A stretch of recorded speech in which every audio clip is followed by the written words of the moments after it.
હું ધ્રુવિલ પટેલ મારી ચેનલમાં તમારું સ્વાગત છે ફરી. હવે આજે હું ન્યૂ પેપર લઈને આવું છું. કયું ન્યૂ પેપર લાવું છું આજે હું તમારી માટે? શિફ્ટ 3, જે 2024માં 20 તારીખે પૂછાયું હતું, એ શિફ્ટ 3 પાર્ટ 1. તો આજે બીજા નવા 10 ક્વેશ્ચન આપણે જોઈશું. તો બહુ ટાઈમ નથી બગાડતા. પહેલો ક્વેશ્ચન શું છે? એ મેરેથોન દોડવીર મેરેથોનનો પ્રથમ ભાગ 10 કિલોમીટર પ્રતિ કલાકની ઝડપે દોડે છે, ઓકે, અને બીજા રાઉન્ડમાં 12 કિલોમીટર પ્રતિ કલાકની ઝડપે દોડે છે. જો મેરેથોન 42 કિલોમીટર લાંબી હોય તો સમગ્ર દોડ દરમિયાન દોડવીરની સરેરાશ ઝડપ શોધવાની છે. એટલે આ છે એવરેજ, તેનું એવરેજ. હવે અહીં શું કીધું છે કે પહેલો ભાગ 10 કિલોમીટર પ્રતિ કલાક અને બીજો ભાગ 12. હવે ડિસ્ટન્સ તમારું શું છે? સેમ છે. ડિસ્ટન્સ કેટલું છે તમારું? સેમ. એટલે આપણે ડિસ્ટન્સ સેમ હોય તો એવરેજનું કયું ઇક્વેશન આવે? A is equal to 2xy 1x plus y. 2 into 10 into 12 divide by 10 plus 12, એટલે 240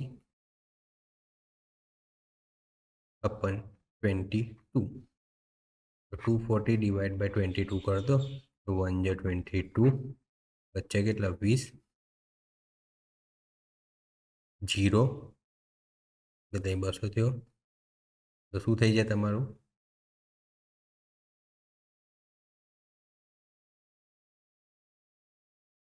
10 to 22 9 છે, એટલે 10 પોઈન્ટ સમથિંગ આન્સર આવે. તો કેટલો આન્સર આવે? 10.91 કિલોમીટર પ્રતિ કલાક. સેકન્ડ ક્વેશ્ચન, એક સ્કૂટર 15 લીટર ઇંધણ પર 30 કિલોમીટરની મુસાફરી કરે છે. તો 500 કિલોમીટર મુસાફરી માટે કેટલા ઇંધણની જરૂર પડે? 300 કિલોમીટર માટે કેટલાની જરૂર પડે છે ને? 15 લીટરની.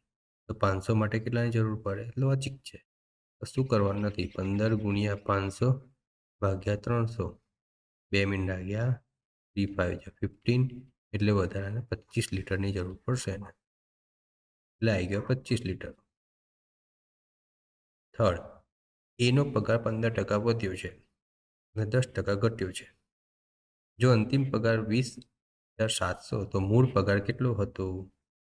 તો જો મૂળ પગાર આપણે ધારે એક્સ, 15% વધ્યો એટલે 115 ભાગ્યા 100, 10% ઘટ્યો એટલે 90 ભાગ્યા 100 ઇઝ ઇક્વલ ટુ કેટલા છે અત્યારે? 20,700.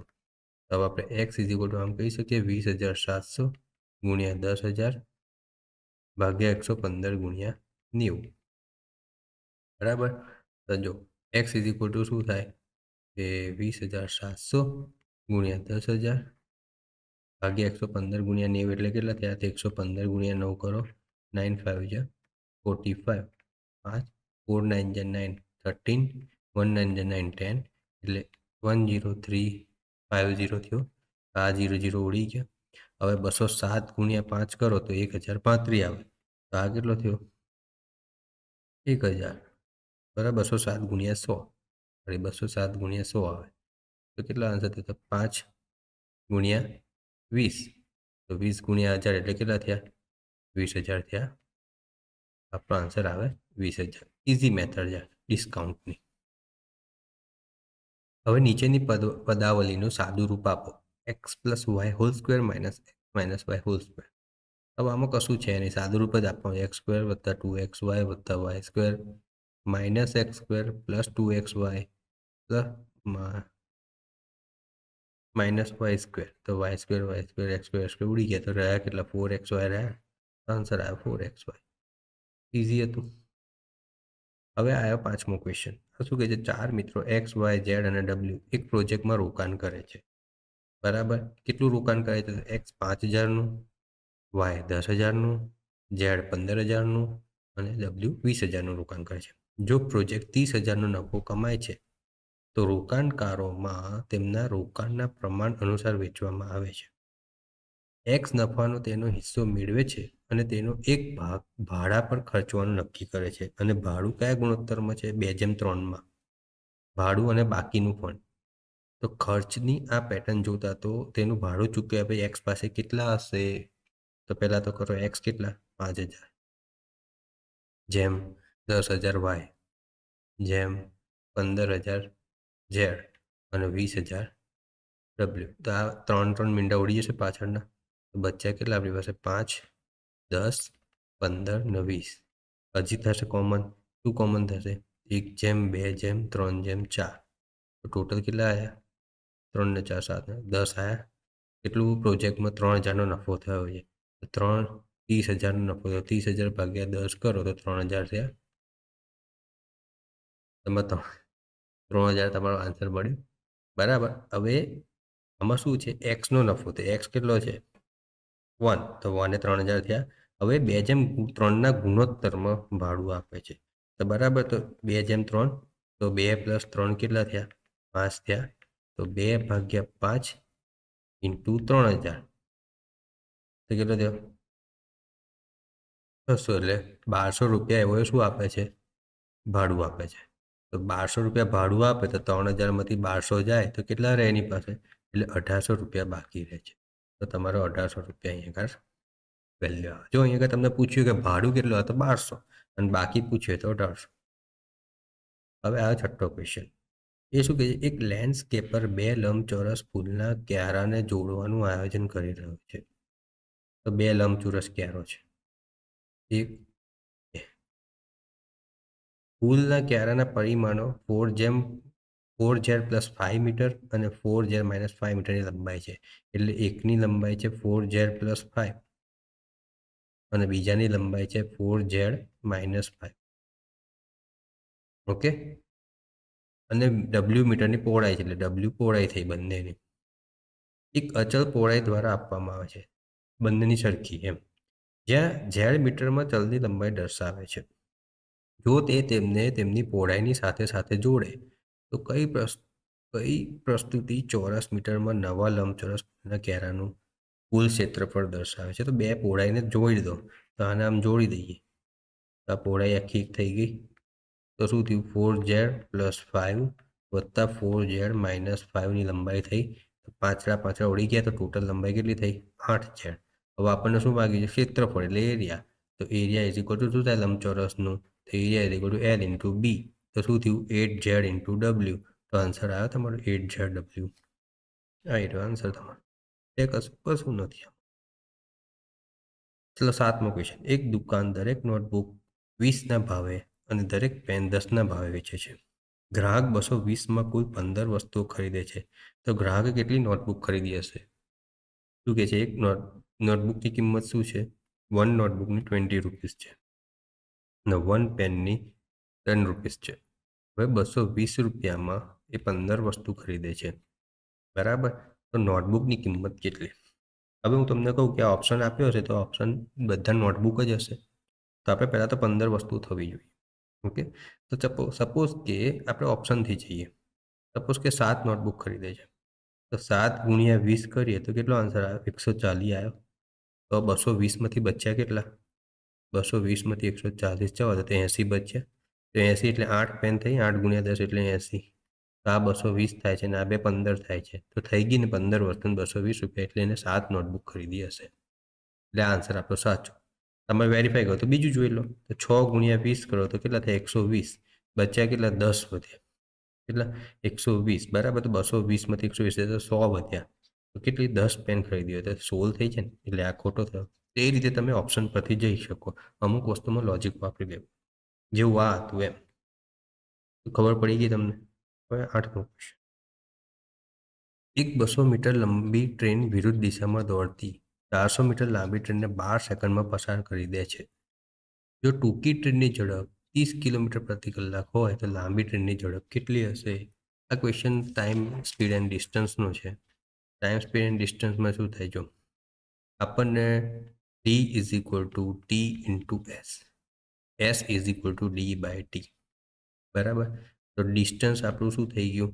200 + 400 બંનેનો સરવાળો થશે એટલે 600 મીટર થઈ ગયું. તો ડી થઈ ગયું 600. ટાઈમ કેટલો આપે છે? 12 સેકન્ડ. તો 12 એટલે 12 × 5 = 60 એટલે 50 થઈ ગયું. તો સ્પીડ = 50. બરાબર. આપણને 50નું મળ્યું તમને. તો હવે 50 કિલોમીટર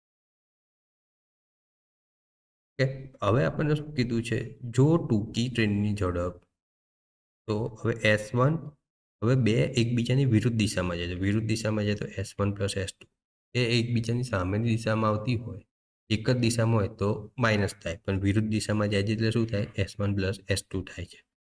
તો આપણી પાસે એકની છે, કઈ છે? 30 કિલોમીટર પ્રતિ કલાકની છે. તો S1 વત્તા 30 ઇન્ટુ 5/18 કરવાનું, કારણ કે આપણે મીટર પર સેકન્ડમાં ફેરવવાનું. ના ઇઝ ટુ 50. S1 પ્લસ કેટલા થયા? 150 ભાગ્યા 18 ઇઝ ઇક્વલ ટુ 50. બરાબર. તો S1 ઇઝ ઇક્વલ ટુ આમ કહી શકું 50 માઇનસ 150 ભાગ્યા 18. તો 18 પંચા કેટલા થાય? 90. તો S1 ઇઝ ઇક્વલ ટુ આમ કહી શકું કે 900 માઇનસ 150 ભાગ્યા 18 એટલે 750 ભાગ્યા 18 થયા. હવે આ તો આવ્યો આન્સર આપણો મીટર પર સેકન્ડ. પાછું આપણને કિલોમીટર પર કલાકમાં ફેરવવાનું, એટલે 18 ભાગ્યા 5 જોડે મલ્ટીપ્લાય કરવું પડે. 18 ઉડી ગયા તો 5 1 જે 5 5 5 જે 25 એટલે 150 આન્સર આવે. તો આપણી S1ની સ્પીડ શું આવે? 150 કિલોમીટર પ્રતિ કલાક. તો આવી ગયો આપણો આન્સર. બહુ ઇઝી હતો, એટલે ફેરવતા આવડવું જોઈએ. ખબર પડવી જોઈએ કે વિરુદ્ધ જાય તો સરવાળો થાય અને એક જ દિશામાં જાય તો માઇનસ થાય. 9મો ક્વેશ્ચન. 3 પાઇપો A, B અને C એક સાથે કામ કરે તો 6 કલાકમાં એક ટાંકી ભરી શકે છે. પાઇપ A અને B સાથે મળીને તેને 10 કલાકમાં ભરી શકે છે.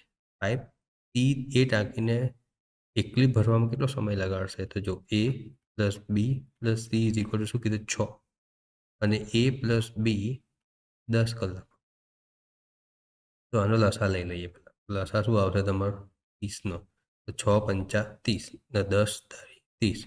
જો આ બેના સરવાળાની કાર્યક્ષમતા 3 હોય અને આ ટોટલ 5 હોય, તો જો AB ઇઝ ઇક્વલ ટુ 3 મૂકીએ તો C ઇઝ ઇક્વલ ટુ શું થાય? 2 થાય. C એટલે 2 એકલો જ રહ્યો ને, કે A plus B is equal two આપણને ખબર છે કે 3 છે. તો A plus B plus C is equal two જો 6 હોય તો 3 અરે 5 હોય તો 3 plus C is equal two 5, તો C ઇઝ ઇક્વલ ટુ 2 મળી ગયો તમને કાર્યક્ષમતા. આ 5 હોય 6 પંચા 30, 5 10 ગુણ્યા 3 30 એટલે 3 થયું.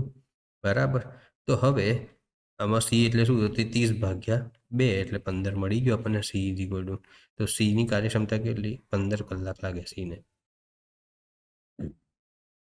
હું બહુ શોર્ટમાં જઉં છું, તમારે એક્ઝામમાં કઈ રીતે વર્ક એ શીખવાડું છું, બેઝિકમાં નથી જતો. મારે તમારો ટાઈમ કન્ઝ્યુમ કરાવવો છે. ઓકે. એક ઇલેક્ટ્રોનિક સ્ટોરમાં એક લેપટોપની છાપેલી કિંમત 1 લાખ છે. તો પ્રાઇસ શું થઈ ગઈ? ₹1 લાખ. ઓકે. વેચાણ દરમિયાન સ્ટોર પહેલાં 20% ડિસ્કાઉન્ટ લાગુ કરે છે. તો 20% ડિસ્કાઉન્ટ આપે છે. ડિસ્કાઉન્ટ કેટલું આપ્યું? 20%. તો 1 લાખનું 20% ડિસ્કાઉન્ટ એટલે કેટલા થયા? 80,000 રૂપિયા થયા. એટલે 80,000 થયું. ત્યારબાદ ઘટાડેલી કિંમત પર 10,000નું વધારાનું ડિસ્કાઉન્ટ આપે. તો ઘટાડેલી કિંમત એટલે 80,000, 1 લાખ પર નહીં. તો વધારાનું ડિસ્કાઉન્ટ તો 10,000 આપે, તો 10,000 માઇનસ થયા તો કેટલા થયા? 70,000 બચ્યા. તો લેપટોપની અંતિમ કિંમત કેટલી છે? 70,000. એ તો કયો આન્સર? કશું હતું નહીં એમાં. ઓકે. તો આશા રાખું તમને બધાને ખ્યાલ આવ્યો હશે. આજના 10 ક્વેશ્ચન અહીં હું ફિનિશ કરું છું. તો શિફ્ટ 3નું પાર્ટ 1ના 10 ક્વેશ્ચન આપણે પૂરા થયા. હવે આપણે નેક્સ્ટ વિડીયોમાં જોઈશું શિફ્ટ 3ના બીજા 10 ક્વેશ્ચન. ત્યાં સુધી બધાને ઓલ ધ બેસ્ટ.